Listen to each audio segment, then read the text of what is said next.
Olá, obrigado. Bom, meu nome é Paulo, eu sou atualmente Debian Developer, ou seja, sou desenvolvedor oficial do projeto Debian e sou diretor do Instituto de Conservação para Tecnologias Livres. Essa é a minha primeira Python Brasil. Bem legal vir para a primeira vez aqui. Eu moro em Curitiba, esse sotaque meu não é do curitibano, mas moro lá há bastante anos. Teve uma Python Brasil lá em 2010, que o Ramiro e mais algumas pessoas organizaram, mas na oportunidade fui para outro evento e acabei perdendo. Então acabou que essa de fato é a minha primeira. Eu vim falar aqui um pouquinho sobre software livre e código aberto, porque o objetivo da palestra tudo bem, eu sou um desenvolvedor, uma desenvolvedora, mas será que eu posso contribuir para um projeto de software livre de código aberto? Obviamente a resposta é sim, né? Senão eu não estaria aqui para dar palestra, falar, não, vocês não podem contribuir. Não faria sentido falar isso, né? Mas vamos então comentar um pouco sobre isso, porque eu acho que da maioria aqui, ou todos e todas, a primeira barreira já foi vencida, que é saber programar, né? Saber desenvolver, de alguma forma saber criar um programa. Agora, como é que a gente pode potencializar esse conhecimento para contribuir com projetos de software livre e código aberto? E a gente vê muito desenvolvedores ou desenvolvedoras falando sobre, eu vou contribuir para um código aberto, meu código é aberto, eu tenho um programa que é de código aberto, ou open source, né, se usa muito também a palavra em inglês. Mas, às vezes, vocês vão ver que existe uma diferençazinha entre software livre e código aberto, e, às vezes, quando você fala código aberto, na verdade, você queria dizer software livre. E em muitos momentos, essa diferença tem uma importância significativa do porquê falar uma coisa ou outra. Depende daquilo que você acredita. Eu faço parte da comunidade de software livre há vários anos. Eu comecei a usar Linux em 2000. E para mim, assim, qualquer pessoa que usasse uma ferramenta de software livre, ela necessariamente usava Linux. Então, se você programava em Python, em PHP, você era um profundo conhecedor, você era um usuário e conhecedor de Linux. E outras ferramentas, como, por exemplo, o WordPress. Eu fui numa WordCamp em Curitiba, um evento local de WordPress, em 2012. E quando eu comecei a assistir as palestras, eu comecei a ver o pessoal na plateia, ou os próprios palestrantes, usando o Windows. Aí eu falei, mas como assim? O pessoal veio falar de WordPress, o pessoal trabalha com WordPress e está usando o Windows.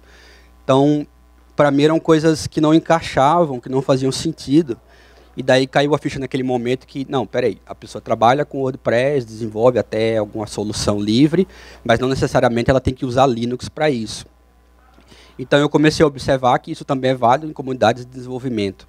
Você pode trabalhar com Python, com PHP, com Ruby e outras linguagens. Não necessariamente você é um militante de software livre, ou você acredita em código aberto. Você tem a linguagem apenas como uma ferramenta que você utiliza.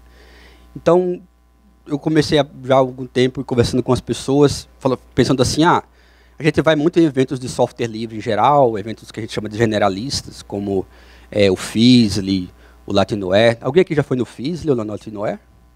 Legal. Uma pessoa levantou o braço. Então, basicamente, são eventos generalistas que se fala de tudo, para quem não conhece. Se fala desde Python, PHP, WordPress, kernel, administração de sistemas. Então, esse tipo de evento generalista foram os primeiros eventos de software livre no país, aqui no Brasil. Tiveram muita força durante muitos anos. Só que, por exemplo, Python tinha, sei lá, num universo de 200 palestras, o Python tinha, sei lá, 5 palestras. PHP tinha 3 palestras. O Ruby tinha, sei lá, 6 palestras. Enfim, não era um evento focado, né? Era um evento bem segmentado, bem separado, bem diverso. E as comunidades começaram a criar eventos focados. Então, daí começou a surgir eventos de Python, só para a galera de Python, eventos de PHP, como o PHP Conference, eventos de Ruby, como a RubyConf, eventos de WordPress, de Drupal e por aí vai. Então, o pessoal começou a segmentar as discussões, e daí você tem um evento como o Python Brasil, que só tem palestras de Python, e faz muito sentido. E a gente começou a observar que nos eventos generalistas, foi diminuindo a participação das pessoas, a gente foi perdendo público, porque as pessoas estavam preferindo ir justamente nos eventos focados, onde você vai ter, sei lá, trocentas palestras só sobre Python. Por que eu vou no Freeze que tem 5 palestras sobre Python? Se eu vou ter que investir dinheiro, ter que gastar, ter que viajar, é melhor para um evento focado em Python, né? Só que daí, me parece que esses eventos focados também começaram a perder um pouco, os participantes começaram a perder um pouco noção do que é software livre, do que é código aberto, o que é compartilhar conhecimento. Quantas pessoas aqui gostariam de compartilhar conhecimento, né? Pode levantar a mão quem é afim. Tipo, praticamente todos querem compartilhar conhecimento. Mas às vezes falta entender como fazer isso, como tornar um código livre, um código aberto. E conversando com algumas pessoas, né, eu falei, vamos falar sobre software livre nesses eventos focados. Então, esse aqui é o meu segundo evento que eu vou falar sobre software livre dentro de um evento. O outro evento que eu falei sobre software livre foi um evento de desenvolvedores em geral, CapConf, que é um evento de desenvolvimento lá em Curitiba, mas é sobre várias linguagens de programação. Mas é o meu primeiro evento focado numa linguagem que é Python. Eu tive a mesma palestra aprovada na PHP Conference, que vai ser em Porto Alegre em dezembro, então vamos lá falar com a galera de PHP também. Então, se você não conhece software livre, as origens do software livre, vou falar um pouquinho sobre isso. Basicamente, no final dos anos 70, no começo dos anos 80, era muito comum o pessoal trocar software nas universidades. Não existia a ideia de você comercializar software, porque eram universidades, o pessoal fazia software ali para resolver os problemas internos. E então não havia ideia de software comercial, de software fechado. Isso começou a mudar no começo dos anos 80, e isso chamou a atenção de alguns desenvolvedores, da comunidade desenvolvedores das universidades. Um deles foi o Richard Stallman, que, incomodado com essa situação de que os softwares passariam a ser comercializados com código fechado, que você não teria mais acesso ao desenvolvimento, ao código, começou a trabalhar essa ideia de criar um sistema operacional compatível com o Unix, que era o sistema operacional mais usado na época, mas que fosse totalmente livre. E existem várias histórias em cima disso. Uma delas que a universidade, o MIT, né, onde o Stallman trabalhava, comprou uma impressora. Essa impressora veio com driver e a impressora estava dando problemas na impressão, atolava papel, e o pessoal queria mexer no código, né, no código do driver, queria hackear o código. Aí o fabricante da impressora falou que não, que a partir daquele momento eles não tinham mais acesso ao código-fonte, e que se eles quisessem alguma coisa era só pedir para a empresa, o que você quer que vocês precisam que a gente altere? A gente altera e fornece para vocês. Então isso na época chocou o pessoal. Como assim a gente não vai ter mais acesso ao código? Isso era uma coisa comum antes. Então começou a se criar um movimento de contrário a isso, né? Contrário ao código fechado. Para isso o Stallman criou o projeto chamado GNU, que é um acrônimo recursivo que significa GNU is not Unix, que é um sistema operacional parecido com Unix, mas não é Unix. Ele lançou também o manifesto GNU para as pessoas, para os desenvolvedores entenderem o que ele queria falar, sobre o que ele estava propondo naquela ocasião. E para ajudar nesse processo de falar sobre software livre, para ajudar em todo esse movimento que estava se criando, ele fundou a Free Software Foundation, que é uma entidade sem fins lucrativos, sediada nos Estados Unidos. Então aquele é o Stallman, esse é o mascote do projeto GNU e o logo da Free Software Foundation. Bom, o Stallman então definiu 4 liberdades para que um software possa ser considerado software livre. A primeira delas é que você pode executar o programa para qualquer propósito. Então é comum você comprar um software e o software só pode ser usado para estudar na universidade. Ou o software só pode ser usado na empresa de automação de tratores, sei lá. Então tem uma restrição. O software livre não pode restringir. Se você quer usar em casa, na empresa, em qualquer lugar, ele tem que permitir. Você tem que ter a liberdade de estudar como aqueles programas funcionam. Então você tem que ter acesso ao código-fonte dele, obviamente. E eventualmente adaptar às suas necessidades. Putz, o programa funciona dessa forma, isso não me atende, eu tenho a liberdade de alterar esse código para poder funcionar para mim. Você tem que ter a liberdade de redistribuir as cópias desse programa alterado para que você possa ajudar outras pessoas, né? Então, isso também faz parte. E você pode alterar o código aperfeiçoando esse programa e também liberar esse código alterado para beneficiar outras pessoas também. Claro que tudo isso envolve o acesso ao código-fonte. E aqui a gente já começa a ver, né, com a questão dos repositórios de software, como GitHub, GitLab, a gente tem muito acesso ao código-fonte, né? A gente está tendo muito acesso ao código-fonte.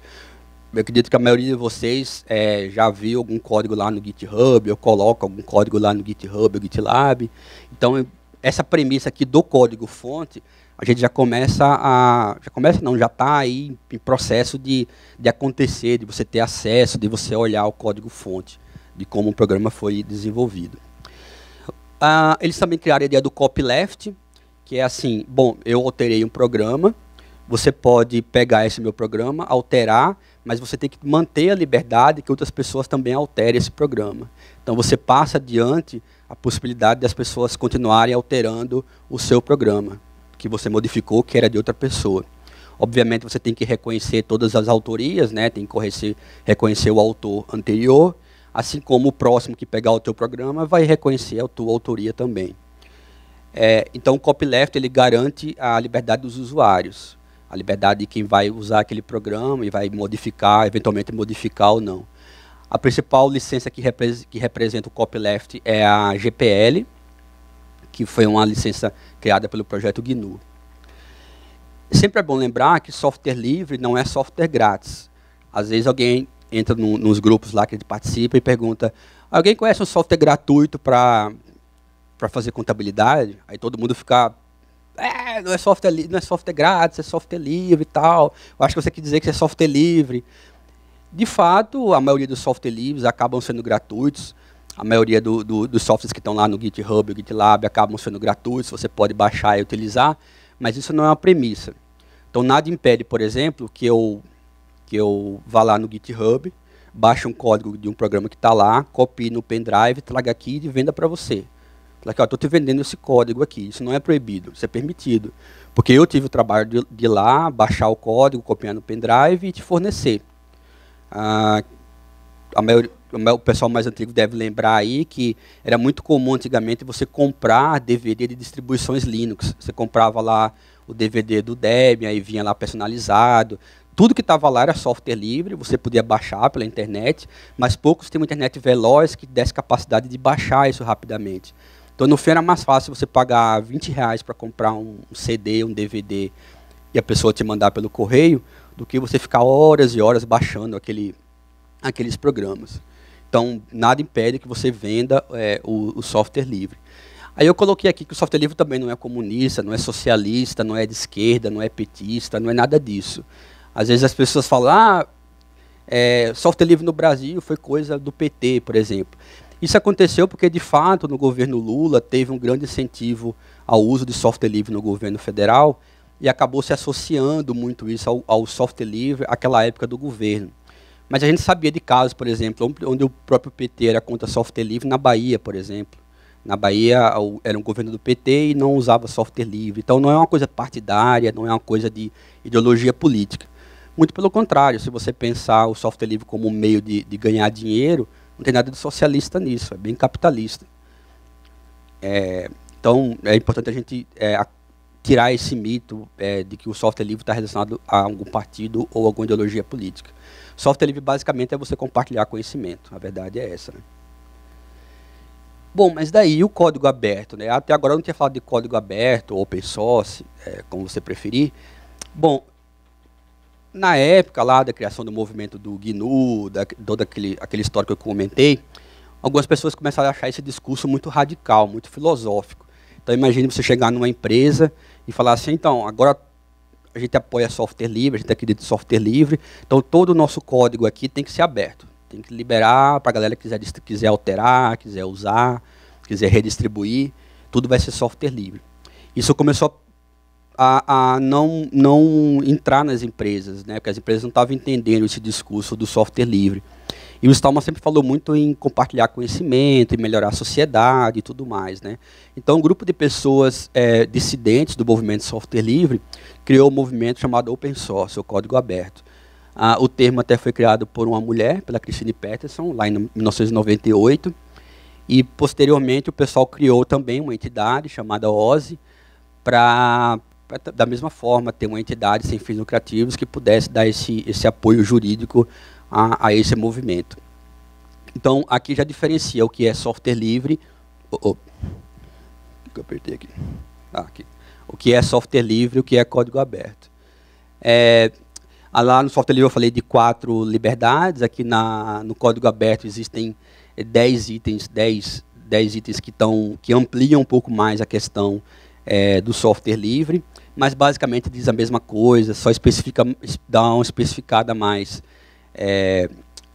em relação ao que diz o software livre. Aqui tem uma coisa interessante, eu vou ler esse texto. Foi um texto que eu achei do Humberto Rocha. Ele diz o seguinte: se você só compartilha seu código no GitHub, você não está praticando nenhum dos 2 conceitos acima, ou seja, nem é software livre, nem é código aberto. Se você licencia seu código para que outras pessoas possam usar, aprender e te ajudar a construir um software mais robusto, você está praticando o código aberto. Então aqui ele está falando apenas de uma questão técnica. Mas se a lei de licenciar você ajuda a conscientizar as pessoas sobre a importância da liberdade e combate sobre a importância da liberdade e combate o uso do software proprietário, você está praticando, na verdade, o software livre. Então, veja que o software livre ele amplia, ele vai além da questão técnica e ele fala de questões filosóficas e sociais, quer dizer, fala de liberdade, fala de você ir contra o software proprietário. Porque para o software livre, deveria existir, para o movimento software livre, deveria existir apenas software livre. Todo o código deveria ser liberado, seguindo aquelas 4 liberdades. Para o código aberto, ele propõe uma convivência junta com o software proprietário.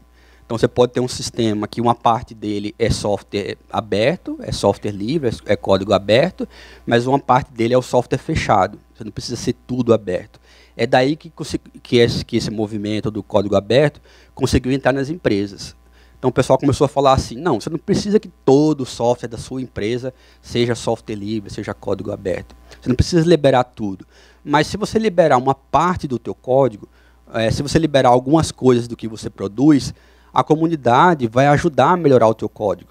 Ela vai contribuir para o teu código e tua empresa vai ganhar de alguma forma com isso. Então, o software livre ele se preocupa com questões éticas, filosóficas e sociais e políticas da liberdade do usuário. O código aberto se preocupa apenas com questões puramente técnicas.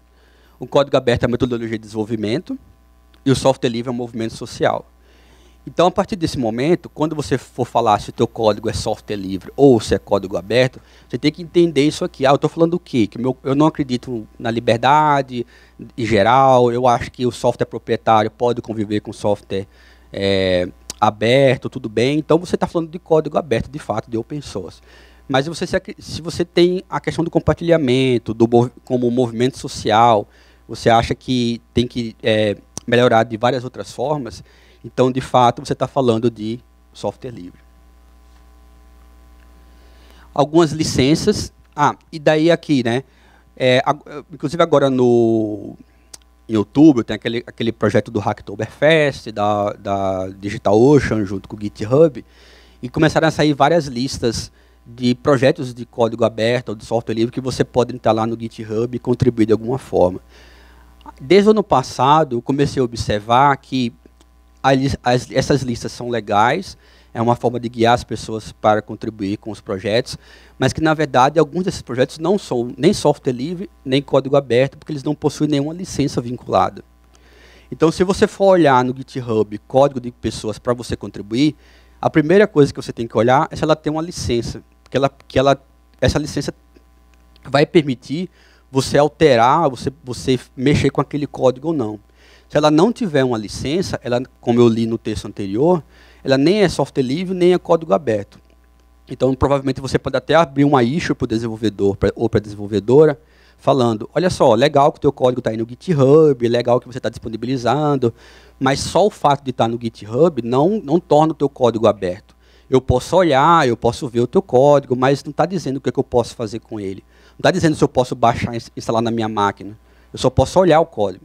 Então é importante que você adicione uma licença, normalmente é um arquivo license, que você adiciona no código e o GitHub já mostra lá se a licença é, por exemplo, GPL, Apache, BSD, ou MIT, ou X11, ou qualquer outro tipo de licença permissiva. Mas as principais são essas aqui. Então, se você tem código no GitHub e no GitLab, fique atento com a licença para que você adicione esse arquivo lá no teu código. Aí aqui tem a licença GPL3, que é a mais radical de todas, digamos assim. Basicamente, o que a GPL diz é assim, se você usar um código GPL, você não pode fechar o código que você está utilizando essa licença. Então, se você for modificar, você não tem permissão de fechar o código depois. Já as outras, como a Apache, a BSD e a MIT, ela permite isso.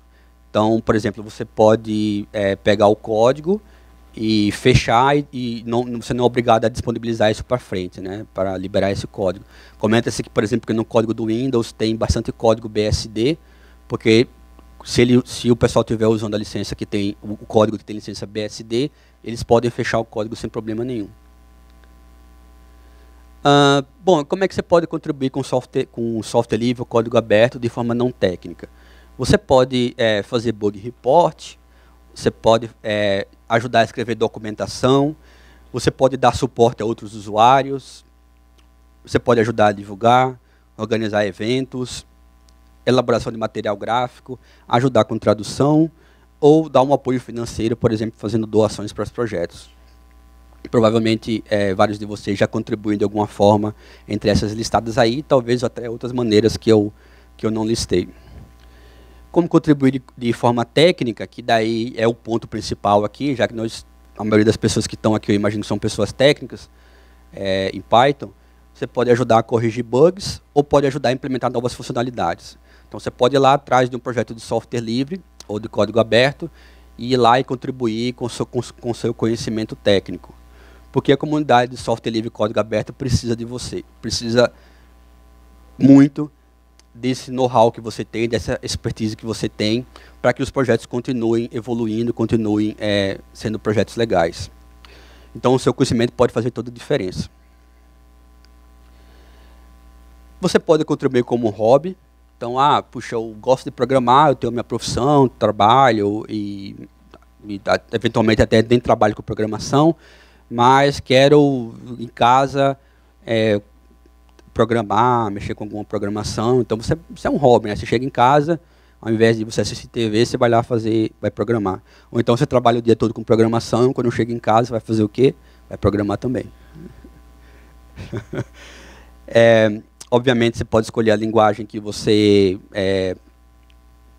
usa, que você já sabe, ou de repente você pode escolher uma linguagem que você quer aprender. Então, putz, já sei Python, acho legal, quero aprender uma linguagem nova por algum outro motivo, então eu vou escolher um projeto que seja de outra linguagem que eu não sei, para que trabalhando com o pessoal daquele projeto eu possa aprender de fato. É importante você liberar o seu software. Então, se você tem o seu próprio programa, se você desenvolver o seu próprio programa para uso próprio, a maioria dos software livres nascem assim, né? A pessoa dificilmente faz um código de software livre pensando, acho que hoje eu vou fazer um servidor web.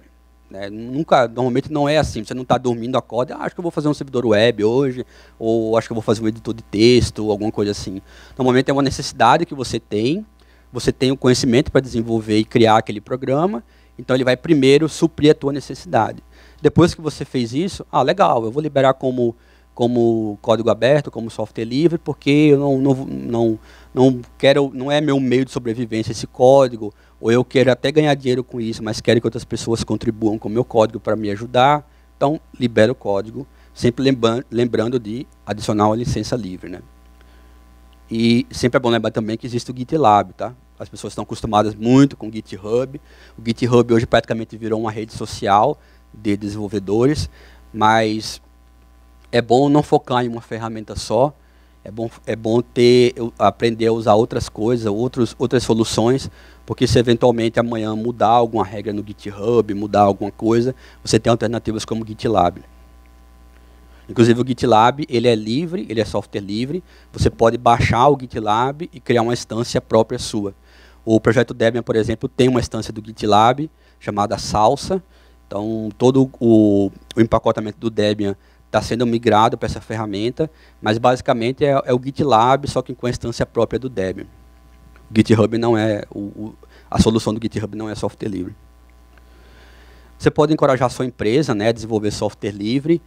Primeiro, a empresa liberando o código dos softwares que ela desenvolve. Isso pode ser uma coisa não muito fácil de se conseguir, mas já que todos aqui são da comunidade Python, já há um primeiro discurso que é assim, puxa, Python é uma linguagem de software livre, né? Python é uma linguagem criada de forma comunitária, com várias pessoas ao redor do mundo. A gente utiliza Python. Não, por que a gente não pode liberar o nosso código também, né? Por que a gente não pode seguir essa mesma ideologia do projeto Python e liberar o nosso código aqui na nossa empresa? Não precisa, se for o caso, não precisa ser todo o código. A gente pode começar a liberar aos poucos e ver o que acontece, e descobrindo como que isso funciona. E outra coisa que é muito comum, especialmente no exterior, empresas do exterior, é que pessoas contribuem para projetos de software livre durante o expediente. Então a empresa usa muito software livre, então mesmo que ela não seja uma empresa de software livre, mas ela usa bastante, então ela acaba liberando os funcionários para que durante algumas horas ali do dia ou da semana, eles possam contribuir com projetos de software livre. No Debian, por exemplo, isso acontece muito. Eu nunca entendi muito como é que o pessoal contribuía com o Debian. Eu falei, esse pessoal não deve trabalhar, né? Porque toda hora os caras estão dispostos a ajudar, estão no IRC, alguma coisa assim. Aí comecei a entender, não, porque a empresa libera os caras para estar ali dando suporte, para ajudar a desenvolver o Debian. Então as empresas conseguem colaborar dessa forma, né, liberando seus funcionários para contribuir. Aqui no Brasil isso é muito, muito raro. Eu não sei se alguém conhece algum caso assim, mas é extremamente raro ver empresas, porque na verdade as empresas já acham que, eu comentei isso em outra palestra, o pessoal falou, a empresa já acha que está trabalhando pouco, imagina ela liberar a gente para desenvolver coisas que não é da empresa, né? Então, enfim, né, é a mentalidade nossa também. E quais os resultados de você participar de projetos de software livre, código aberto? Primeiro, trabalhar em grupo. Isso, de certa forma, nas empresas já acontece, mas você vai estar trabalhando em grupo com pessoas, provavelmente, de outros países, de outras culturas. Você vai estar trocando conhecimentos. Isso pode ser importante para a sua empresa ou para você. Você vai passar a fazer códigos melhores, né? Você vai estar trocando experiência com outros desenvolvedores ou desenvolvedoras. Com certeza você vai melhorar seu inglês, porque a linguagem universal vai ser o inglês para desenvolver esses códigos. E você, como eu falei, vai conhecer pessoas de outras culturas. Uma ideia que a gente teve ano passado, para poder ajudar no desenvolvimento de código de software livre aqui no Brasil, foi criar uma entidade chamada Instituto para a Conservação de Tecnologias Livres. Então a gente criou um instituto, uma associação, basicamente, a gente chama de instituto, mas é uma associação, sem fins lucrativos, sediada em Curitiba, porque a maioria das pessoas que fundaram essa entidade moram em Curitiba, como eu. O que acontece? Lá em outros países, na Europa e Estados Unidos, o pessoal começou a criar entidades para ser guarda-chuva de projetos de software livre.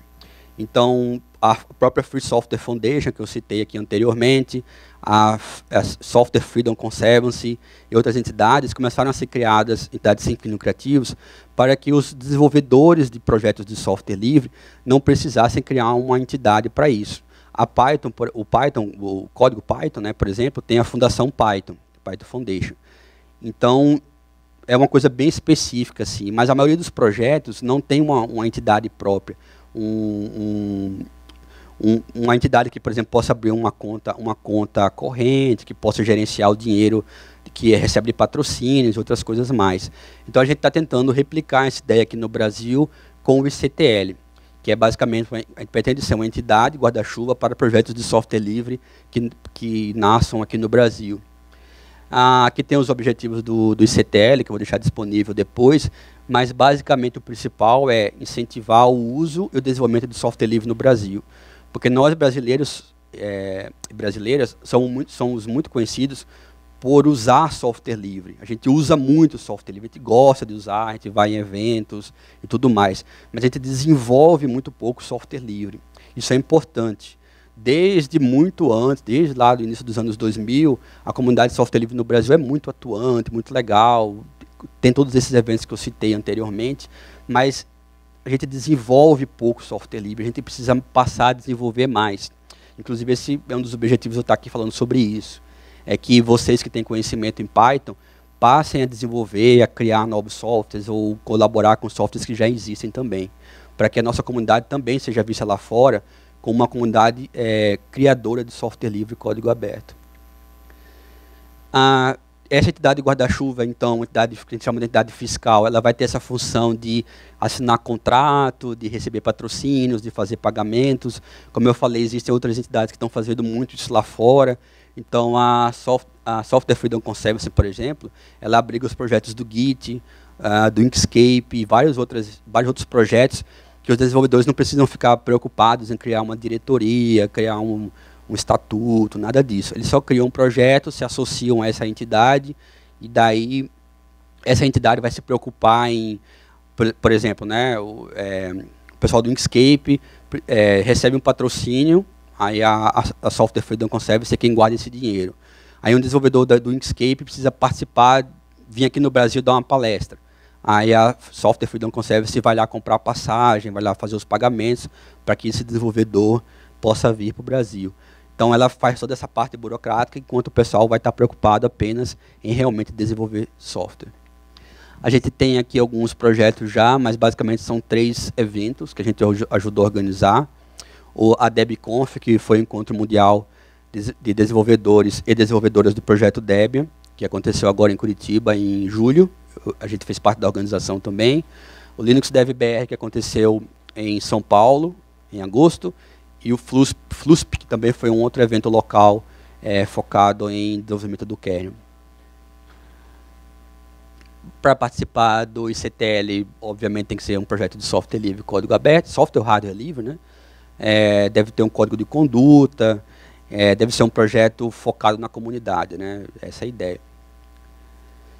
A gente vai aceitar, obviamente, apenas projetos de software e hardware livre, projetos que promovam transparência total, incluindo financeiro. Então, a gente defende isso, né? Tanto é que a gente está liberando publicamente toda a nossa parte financeira e, obviamente, contribuir com os softwares livres que a gente usa, né? A ideia é retornar isso para esses projetos. Planos para o futuro, a gente tem um planejamento estratégico, melhorar nossa documentação para ajudar os projetos que queiram participar junto com a gente. Ou a Software Freedom Conservancy, por exemplo, tem uma vasta documentação de como os projetos podem se associar a eles. Então, a gente quer fazer um modelo parecido. Divulgar, né, software livre, divulgar a entidade. E, como eu falei, fazer com que a gente desenvolva software livre aqui no Brasil. Quem quiser pode visitar o nosso site para conhecer mais. A gente está escrevendo a documentação lá, é ictl.org.br. A gente tem eu e mais 2 pessoas, o Antônio Terceiro e o Thiago, a gente fez um podcast chamado Papo Livre, até está parado, agora a gente fez alguns episódios, mas esse episódio 18 é bem interessante. A gente fez com a Araceli Torres, que é uma historiadora que já participa há muitos anos da comunidade de software livre, e ela conta toda aquela história do Stallman, como é que o projeto de software livre começou e tal.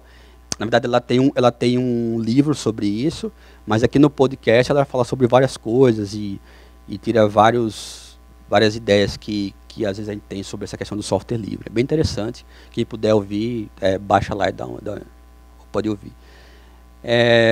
Agradeço novamente o espaço aqui para vir falar na Python Brasil, muito legal. Meu contato é paulo@phls.com.br, meu e-mail. E todas as redes sociais também aí, quem precisar falar comigo.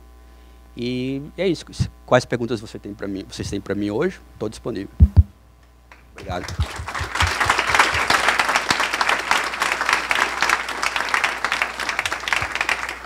Dá tempo para fazer perguntas? Perguntas? Pode usar aqui, tem um aqui também. A primeira vez que eu contribuí com software livre, né, foi na Python Brasil 2 anos atrás, lá em Belo Horizonte. Tem alguns dias de sprint. Então teve um sprint, que nem essa Python, segunda-feira vai ter o sprint. Então teve uma pessoa de um projeto até internacional.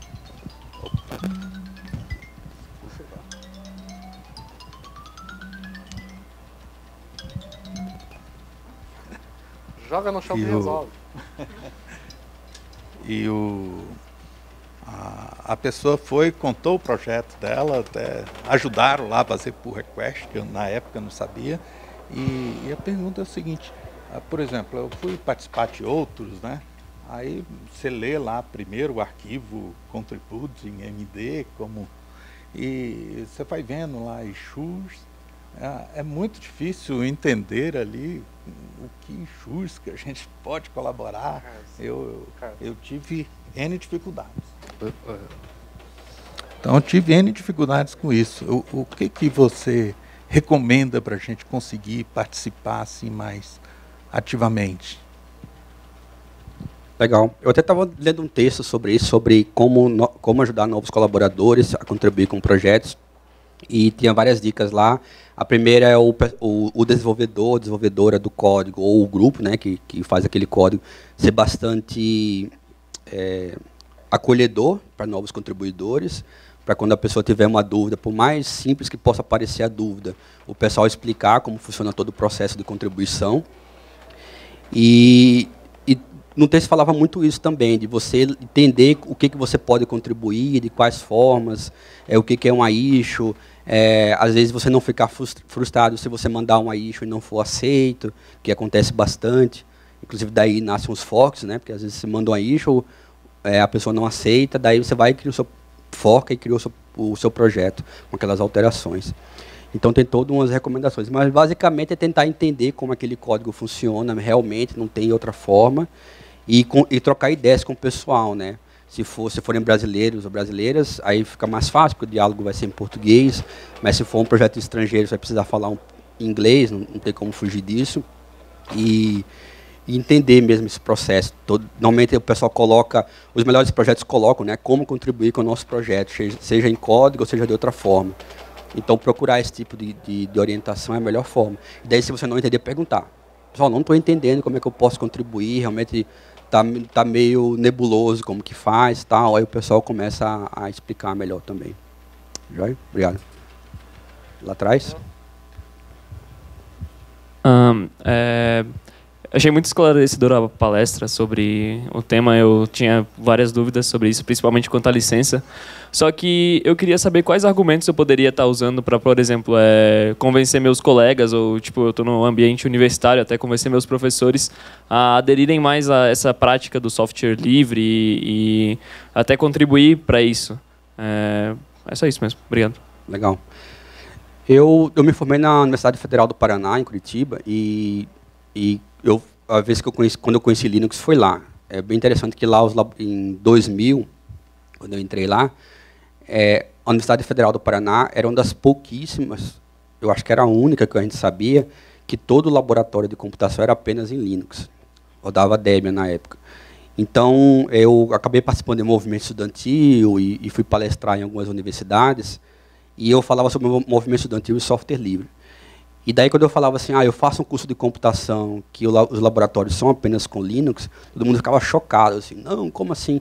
Especialmente em faculdades particulares. O pessoal falava, não, como assim? Você não vai se formar, não vai saber computação, porque você só usa Linux. Mas era assim, né? Daí eu falava eu faço computação, eu não estudo a ferramenta A ou B, né? Então eu continuo aprendendo como programar, estou aprendendo uma linguagem de programação, lá a gente estuda Pascal e depois C, até houve uma tentativa de os calouros começarem com Python, mas teve uma resistência lá, eles não gostaram muito. E eu falei assim, eu estudo computação, não estudo a ferramenta.